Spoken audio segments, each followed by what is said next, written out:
Hello అందరికీ.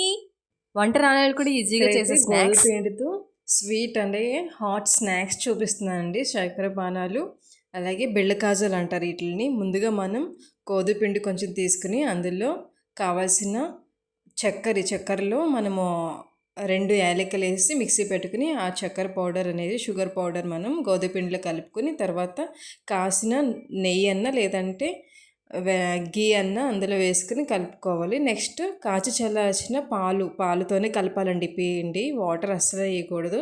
Next మనం చపాతీ లాగా పాముకొని మనకు కావాల్సిన షేప్లో చిన్న చిన్న పీసెస్ కింద కట్ చేసుకోవాలండి. ఆయిల్ హీట్ అయ్యాక కొన్ని స్లోగా ఆయిల్లో వేసుకోండి. వేసిన వెంటనే కలపకూడదండి, 1 సెకండ్ వదిలేసేయాలి. వదిలి అప్పుడు గరిటె పెట్టి మనం తిప్పుతూ ఉండాలండి. అప్పుడైతేనే ఇవి చాలా బాగా ఫ్రై అవుతాయి. స్లోగా తిప్పుతూ ఉండాలండి. నెక్స్ట్ ఈ వేడివేడిగా ఉన్నప్పుడు మనకి మెత్తగా ఉన్నట్టు అనిపిస్తాయండి, కానీ చల్లారిపోతే గట్టిగానే ఉంటాయి.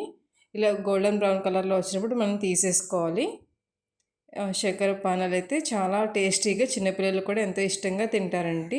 నెక్స్ట్ మనం బిళ్ళకాజలకి అయితే కొంచెం గోధుమ పిండి అందులో హీట్ చేసిన బటర్ లేదంటే గీ అన్న వేసుకొని కలుపుకోవాలండి. చేతితో బాగా ఉండలేకుండా మిక్స్ చేసుకోవాలి. నెక్స్ట్ ఇందులో మనం కొన్ని వాము పలుకులు వేసుకోవాలి, చేతితో బాగా నలిపి వేసుకోవాలి.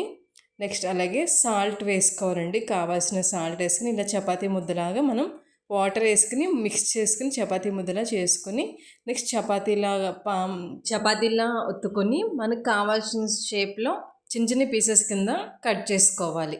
నెక్స్ట్ ఆయిల్ హీట్ అయ్యాక కొన్ని స్లోగా ఆయిల్లోకి వేయండి. వేసిన వెంటనే ఇవి కూడా కలపకూడదండి. కలిపితే ఏమవుతాయంటే అందులో వాము పలుకులన్నీ ఆయిల్లోకి దిగిపోతాయి అన్నమాట. 1 సెకండ్ వదిలి అప్పుడు ఇలా కలుపుతూ ఉండాలి. ఇలా తిప్పేసాక ఇలా మనకి కూడా సేమ్ గోల్డెన్ బ్రౌన్ కలర్లో వచ్చేసాక బయటికి తీసేయాలి. వీడియో నచ్చితే సబ్స్క్రైబ్ చేయండి. Thank you.